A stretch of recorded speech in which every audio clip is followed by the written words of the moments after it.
Hello everyone, you're watching RevSports and I'm Simran Gupta. Today I'm joined by someone who has steadily worked his way through Tamil Nadu's domestic cricket circuit and has experienced the highly competitive environment of the Tamil Nadu Premier League. So, Karan, thank you so much for taking the time to speak with us today. It's a pleasure to have you with us. Okay, so first Glad to up, be here. who have been around the TNPL environment before? And looking back, what do you think has changed the most in your game since you first entered the league? What has changed most in my game is how I look at perfecting each part of my process and how uh, I look to expertise in where I'm good at and not look at the bad stuff and what I'm doing. Only look at the good stuff. So that has been a big changing point after I went in that team environment. So that must be one of the big takeaways from TNPL. Okay. Now everybody sees the matches, but very few see the years leading up to them. So what was the toughest phase of your journey before reaching the TNPL? There was no toughest phase as such because I enjoyed every year of my journey. But if there was a period where I was like, do I do more or do I stop doing? But it should have been somewhere around COVID time where I didn't know where the sport is going or where I was going to go. So that would have been the toughest phase of my career, but not tough in the sense that I wasn't doing well, but I didn't know what to do. So I don't think I had a tough phase in my sport anytime. Okay, great.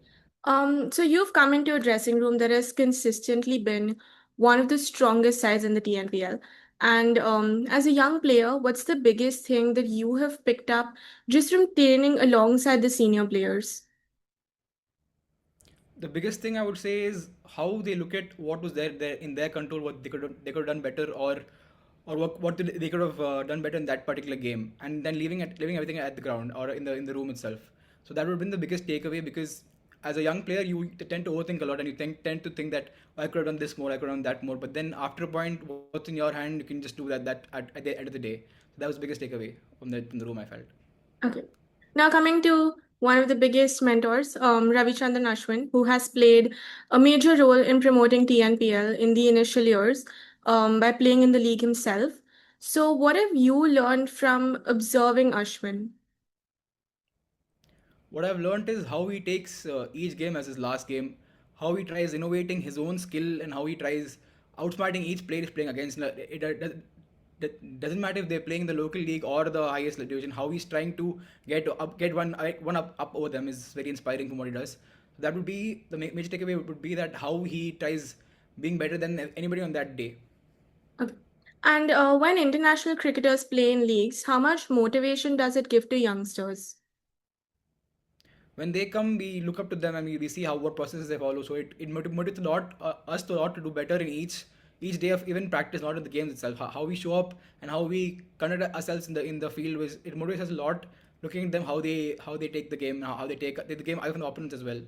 That's a big sort of motivation for every player who plays the league, I feel. Okay. Now, is there any one area of your batting that you've consciously worked on over the last year? You know, whether it's again spin, pace, or just finishing innings?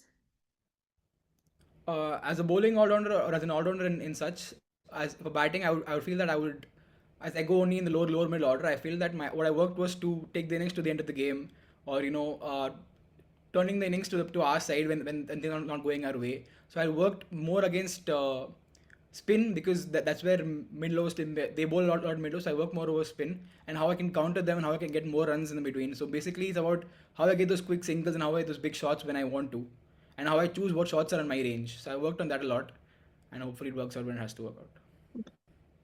Now going back to like the initial years, or just in general, what's one piece of advice that you've received in the TNPL or, you know, in cricket ecosystem in general that has stayed with you till date?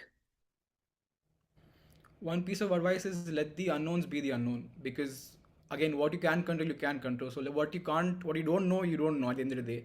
So it's better to be a fool 10 times and then acting like you know everything. So that stayed with me for a long time, and it still does. That's great. Now fans usually just judge performances on match day. And what's one part of training that they would actually be surprised by? but how many hours he spent just to perfect one ball or one shot, or how much time he spent on accuracy of bowling that one Yorker at the key time, or how much training a fast bowler has to go through just to be fit on the match day. So that they'll be surprised by how much we do. They think the sport is a little easy, but it's not that easy when you see the training part of fast bowlers especially. Absolutely, that's well said. So was there ever a senior player or a coach who changed the way that you think about cricket, rather than just the way you play it?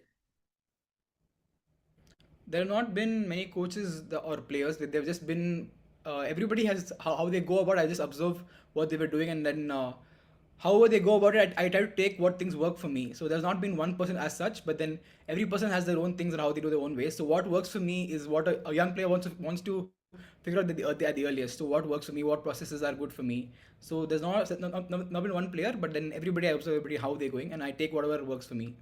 Okay. Now, without looking too far ahead, what are you focusing on most in your game over the coming months? Over the coming months, I want to work on increasing my pace because I've been told that I have good accuracy, but if I had that extra zip in pace, I could do better.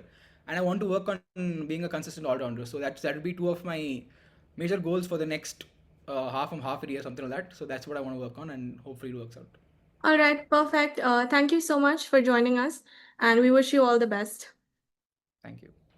Thank you so much. For India's best multi-sports coverage, your platform is one, and that's RevSports. So like, share, subscribe, and ring that notification bell. I think by now you know that we will be everywhere in different parts of the world and bring you on-ground reportage. As I said, your best multi-sports coverage on RevSports, your favorite destination.